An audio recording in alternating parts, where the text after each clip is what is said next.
உங்களால ஒரு பொருளை பார்க்க முடியல, அது வெளிச்சத்தை வெளிப்படுத்தல, அது எந்த விதமான சிக்னலும் கொடுக்கல, அது எங்க இருக்குதுன்றத நம்மளால நேரடியாக பார்க்கவும் முடியாது. ஆனால் அதோடைய மேஸ் மட்டும் நமக்கு தெரியும். அதுவும் அது சில கிலோவோ சில டன்னோ கிடையாது.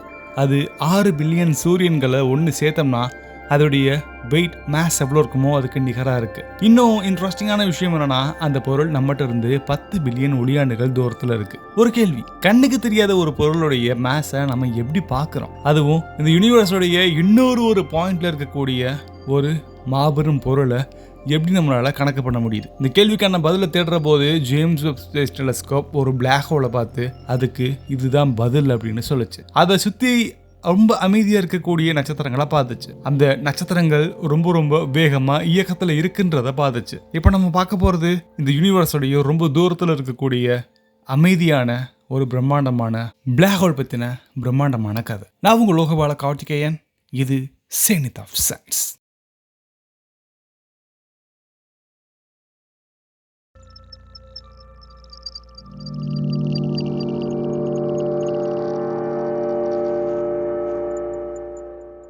ஒரு பிளாக் ஹோலை கண்டுபிடிக்கிறது அவ்வளோ ஈஸி கிடையாது.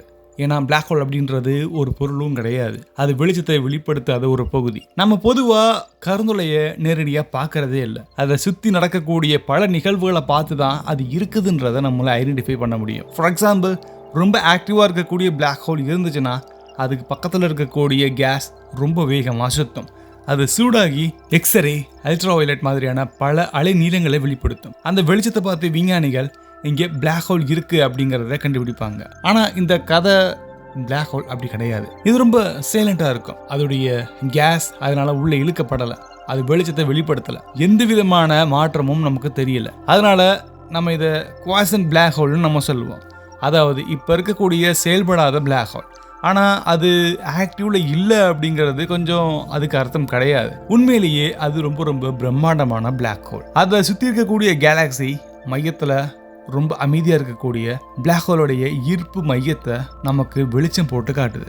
இந்த கேலக்சிக்கு MRG M0138 நம்ம பேர் வச்சிருக்கோம். நம்ம இப்போ பார்க்குற வெளிச்சம் அந்த கேலக்சியிலிருந்து 10 பில்லியன் ஆண்டுகளுக்கு முன்னாடி இருந்த வெளிச்சத்தை பார்க்குறோம். அதாவது இப்போ நம்ம அந்த கேலக்சியை பார்க்கல, அது 10 பில்லியன் வருஷத்துக்கு முன்னாடி எப்படி இருந்துச்சோ அதை தான் இப்போ நம்ம பார்க்குறோம். ஆனால் இங்கே ஒரு சிக்கல் இருக்கு. அது இவ்வளோ தூரத்தில் இருக்கிறனால ஒரு கேலக்சியுடைய மையத்தில் மறைஞ்சிருக்கக்கூடிய பிளாக் ஹோலை நம்ம எப்படி பார்க்கறது? அதுக்கான பதில் நேச்சரே நமக்கு கொடுத்துருக்கு. நமக்கு அந்த கேலக்சிக்கு நடுவில் இன்னொரு கேலக்சி இருந்துச்சுன்னா அந்த கேலக்சியுடைய ஈர்ப்பு விசை கிராவிட்டி மூலியமா ஸ்பேஸ் அண்ட் டைம் வளையும். அதன் விளைவா MRG M0138 இருந்து வரக்கூடிய வெளிச்சம் மேக்னிஃபைஸ் ஆகும், அதாவது பெருசாக்கப்படும். இதை நம்ம கிராவிடேஷனல் லென்சிங்னு சொல்லுவோம். ஒரு சாதாரணமான பெருசா இருக்கக்கூடிய கண்ணாடி வெளிச்சத்தை வளைச்சு பொருளை ரொம்ப பெருசா காட்டும். இங்க ஒரு முழு கேலக்சியே பெருசா நமக்கு கண்ணாடி மாதிரி செயல்படுது. இந்த நேச்சுரான லென்ஸ் காரணமா தூரத்தில் இருக்கக்கூடிய கேலக்சி சுமார் 30 மடங்குக்கும் மேல ரொம்ப பெருசா தெரியப்படலாம். அதுதான் ஜேம்ஸ் வெப் ஸ்பேஸ் டெலஸ்கோப்புக்கு ஒரு மிகப்பெரிய வாய்ப்பை கொடுத்துருக்கு. இப்போ கேள்வி, பிளாக் ஹோல் தெரியல அப்படின்னா அதோடைய எடையை நம்ம எப்படி கால்குலேட் பண்ணுவோம்? அதுக்கான பதில், அதை சுற்றி ரொம்ப வேகமாக ஓடக்கூடிய நட்சத்திரங்கள். ஒரு சிட்டி நீங்கள் உதாரணத்துக்கு எடுத்துக்கோங்க. அங்கே சிட்டி எந்த அளவுக்கு ரொம்ப ஆக்டிவாக இருக்குன்றத அங்கே இருக்கக்கூடிய டிராஃபிக்கில் இருக்கக்கூடிய வாகனத்தை வச்சு நீங்கள் ஈஸியாக புரிஞ்சுக்கலாம். அங்கே ஏதோ ஒரு சம்திங் நடக்குது அப்படின்னு. அது மாதிரி ஒரு கேலக்சியுடைய மையத்தில் இருக்கக்கூடிய நட்சத்திரங்களுடைய வேகத்தை பார்த்து அங்கே எவ்வளோ மேஸ் இருக்குன்றதை நம்மளால் கணக்கு பண்ண முடியும். மேஸ் அதிகமாக இருந்துச்சுன்னா கிராவிட்டி அதிகமாக இருக்கும். கிராவிட்டி அதிகமாக இருந்துச்சுன்னா அங்கே இருக்கக்கூடிய நட்சத்திரங்கள் ரொம்ப வேகமாக நகரும். இதனால் விஞ்ஞானிகள் அந்த பிளாக் ஹோலை பார்க்கல, அதை சுற்றி இருக்கக்கூடிய நட்சத்திரங்களுடைய வேகத்தை இவங்க மெஷர் பண்ணிட்டு இருக்காங்க. அதிலிருந்து ஒரு கணக்கை அவங்க உருவாக்கியிருக்காங்க. அந்த கணக்கு ஒரு மிகப்பெரிய அதிர்ச்சியை ஏற்படுத்தியிருக்கு. கேலக்சியுடைய மையத்தில் இருக்கக்கூடிய பிளாக் ஹோலுடைய மேஸ் நம்ம சூரியனுடைய மேஸை விட சுமார் 6 பில்லியன் மடங்கு ரொம்ப அதிகமாக இருக்குது. தட் மீன்ஸ் நம்ம சூரியனை 6 பில்லியன் சூரியன் ஆக்கணும்னா அதோடைய மேஸ் எவ்வளோ இருக்கும்?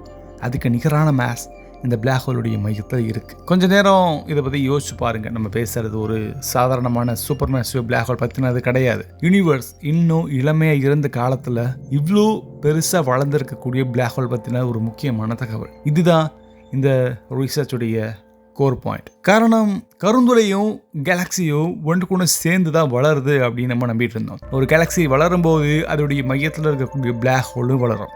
ஆனால் இங்கே விஞ்ஞானிகள் பார்த்த இன்னொரு கதை இந்த பிளாக் ஹோல் அதோடைய கேலக்சியோட கம்பேர் பண்ணும்போது ரொம்ப பெருசா இருக்கு. அதாவது கேலக்சி வளர்ற வேகத்தை விட பிளாக் ஹோல் வளர்ற வேகம் ரொம்ப அதிகமா இருக்கு. இது கேலக்சியோட எவல்யூஷன் பத்தின நம்மளுடைய புரிதலை இன்னொரு புதிய கேள்விக்குள்ள உண்டாக்குது. இன்னொரு சுவாரஸ்யமான விஷயம் என்னன்னா, இந்த கேலக்சி இப்ப இருக்கக்கூடிய புதிய நட்சத்திரங்களை அதிகமா உருவாக்கல. அது ஏற்கனவே பல நட்சத்திரங்களை வச்சிருக்கு இல்லையா, அதையே ரொம்ப ஆக்டிவ் ஆக்கிட்டு இருக்கு. விஞ்ஞானிகள் ஒரு ப்ராபபிலிட்டியை இதுக்கு முன்னாடி முன்வைக்கிறாங்க. கடந்த காலத்துல இந்த பிளாக் ஹோல் ரொம்ப சக்தி வாய்ந்த ஆக்டிவ் குவைசரா இருந்திருக்கிறது வாய்ப்பு இருக்கு. அது வெளிப்படுத்தின ஆற்றல் கேலக்சியிலிருந்து வாயுக்களை வெளியே தள்ளி இருக்கலாம். வாயுக்கள் இல்லாம போச்சுன்னா புதிய நட்சத்திரங்கள் இங்க உருவாகிறதுக்கான காரணம் இல்லை. நட்சத்திரங்கள் உருவாகாத கேலக்சி மெதுவா சைலண்டா அதோடைய வேலையை நிப்பாட்டும். இப்போ நம்ம பார்க்குற இந்த அமைதியான கேலக்சி ஒரு காலத்தில் அதோடைய மையத்தில் இருந்த பிளாக் ஹோல் அந்த செயல்பாட்டினால மாற்றப்பட்டிருக்கலாம். இதுதான் இந்த ரிசர்ச்சுடைய